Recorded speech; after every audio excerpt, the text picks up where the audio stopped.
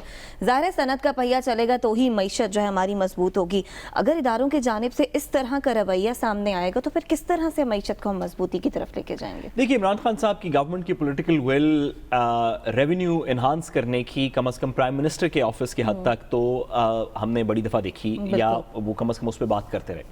جو حبیب صاحب نے بات کی ہے, یہ عمران خان صاحب کی political will to collect revenue کا مسئلہ نہیں ہے, یہ گورنمنٹ کا وہ فیلئر ہے جو انہوں نے ایک اسٹرکچرل ریفارم کرنا تھا ایف بی آر کے اندر, جس کی وجہ سے ایف بی آر کے پروسیجرز تھوڑے بہتر ہونے تھے, ایف بی آر کے سسٹمز امپروو ہونے تھے, اور ساتھ ہی ساتھ کسی مناسب چیئرمین کو لگا کے, اور بھی چیئرمین ایف بی آر کو ہم یہ نہیں کہہ رہے کہ غیر مناسب ہیں, لیکن کسی مناسب چیئرمین کو پروفیشن سے لگا کے, چیئرمین کا کام نیچے کی ہم بات کریں تو جو نیچے کے لوگ ہیں ان کے رویے درست ہونے تھے.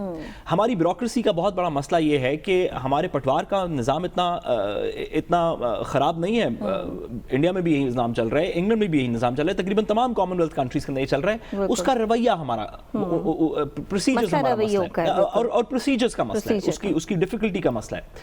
ایف بی آر ایک ایسا ادارہ ہے جو کہ کسی بھی, جو بھی بورڈ آف ریونیو ہو, جو کہ کسی بھی ریاست کا ریونیو کلیکٹنگ سسٹم ہے, جس کو ابھی حبیب صاحب نے پنجابی کی بات کی تو میں کہوں کہ وہ کماؤ پوت ہے ایفیکٹیولی. اس نے کہیں سے ریونیو کلیکٹ کرنا ہے تو ہیلتھ نے خرچ کرنا ہے, ایجوکیشن نے خرچ کرنا ہے, ہسپتال بننے ہیں, اسکول بننے ہیں, سڑکیں بننی ہیں. جب تک ریونیو کلیکٹ نہیں ہوگا ٹھیک طریقے سے, اس وقت تک گورنمنٹ اپنا ایکسپینڈیچر نہیں کر سکتی. جب بات ہو رہی تھی عمران خان صاحب کی گورنمنٹ کی, تو بات یہ ہو رہی تھی کہ دو چیزوں میں آپ فوراً آپ ترامیم کریں گے اور کچھ نئی اسٹرکچرل امپروومنٹس لائیں گے.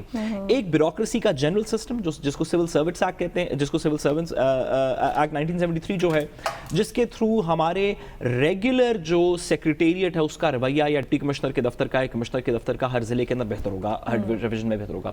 دوسرا اور سب سے بنیادی وہ ہمارے ایف بی آر کا ریفارم ہونا تھا.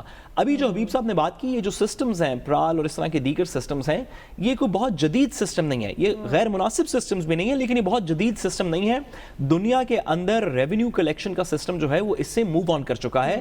لوگ اپنے, آپ کو پتہ ہے کہ سالہ سال سے, حبیب صاحب آپ کو میرے سے بہتر بتائیں گے, سالہ سال سے دہائیوں سے لوگوں کے ریفنڈز ایف بی آر میں پڑے ہیں جو کہ کلیکٹ نہیں ہوتے, جو کہ ہر سال پہلے ایڈجسٹ ہوتے ہیں. اس میں تو اس دفعہ ریفنڈز کے حوالے سے یہ گورنمنٹ جو ہے, میں اکانومی کا اسٹوڈنٹ ہوں اور اس کو جرنلسٹ کے طور پہ پہلی دفعہ ایسا ہوا ہے کہ ریفنڈز, لیکن ایف بی آر کے سسٹم کے اندر اس طرح کی بات نہیں تھی. گورنمنٹ نے واپس کیا.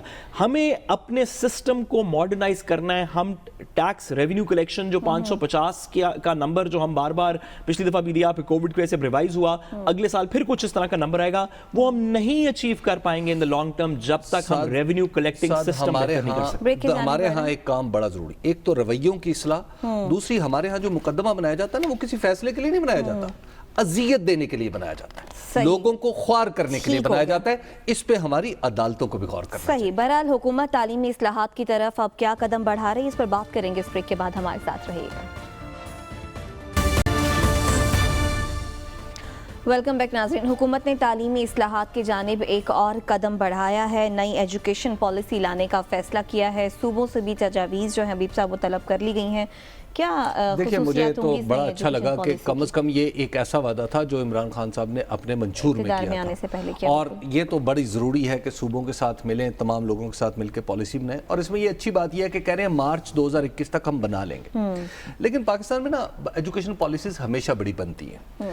پاکستان میں جوہری تبدیلی کوئی نہیں آئی ایجوکیشن میں. اب مجھے صرف مجھے توقع یہ ہونی چاہیے اس گورنمنٹ سے, اور انہیں سجیسٹ بھی کرنا چاہیے کہ یہ دنیا انٹرنیٹ کی دنیا ہے. جب سعد اور میں پڑھ رہے تھے تو اس وقت انٹرنیٹ ہماری تعلیم کا حصہ نہیں تھا, تعلیمی نظام کا. آج یہ تعلیمی نظام کا ایک حصہ بن چکا ہے. آج ہمارے ہاں ٹائپنگ سکلز, موبائل کے اوپر لکھنے کی سکلز ہماری روزمرہ سکلز کا حصہ بن چکی ہیں. اور اس کے ساتھ ساتھ ہم نے جب بھی پالیسی بنائی, ہم نے اپنے کبھی طریقہ امتحان پہ غور نہیں کیا. طریقہ امتحان کو تبدیل کرنے کی بات ہونی چاہیے. اور لاسٹ ہی میں عرض کروں گا اس میں جو مجھے سب سے اچھی بات لگی وہ یہ تھی، وہ یہ ہے کہ یہ اس پہلو پہ بھی حکومت غور کر رہی ہے کہ بڑے اسکولوں میں، تمام اسکولوں میں کچھ سکل یعنی ووکیشنل ٹریننگ بھی سکھائی جائے. بچہ اگر 8ویں جماعت میں پڑھ رہا ہے، 7ویں جماعت میں پڑھ رہا ہے، تو وہ ساتھ کوئی لکڑی کا کام بھی سیکھے، ساتھ کوئی بجلی کا کام سیکھے، کوئی لوہے کا کام سیکھے، تاکہ اس کو کام کی قدر محسوس ہو. ایسا نہ ہو کہ الٹیمیٹلی سارے نالائق پیدا ہو جائیں اور ان نالائقوں کا ہم نے کیا کرنا ہے پھر بعد میں، جنہیں کام کرنے سے شرم آئے. مطلب ایسے تو پھر ہم نے سارے وزیر تو نہیں بنانے، بالکل ایسے ہی کیونکہ 2-4 جو ہم نے رکھے ہوئے ہیں تو ان کا ہم وہ ایسے بچے ہیں جنہوں نے نہ زندگی میں پہلے کبھی کام کیا تھا نہ آئندہ کرنا. تو اب اتنے وزیر کہاں سے بنائیں گے؟ اور عمران خان صاحب کو پتہ نہیں موقع ملے نہ ملے. تو اس لیے لوگوں کو کام کرنے کی عادت ڈالیں، یہ سب سے اچھا کام ہوگا ہماری تعلیمی بچپن سے سکلز بچوں کو سکھانا، جس طرف حکومت اب کرنے جا رہی ہے، اصلاحات لانے جا رہی ہے، یہ واقعی میں ساتھ بہت ضروری ہے.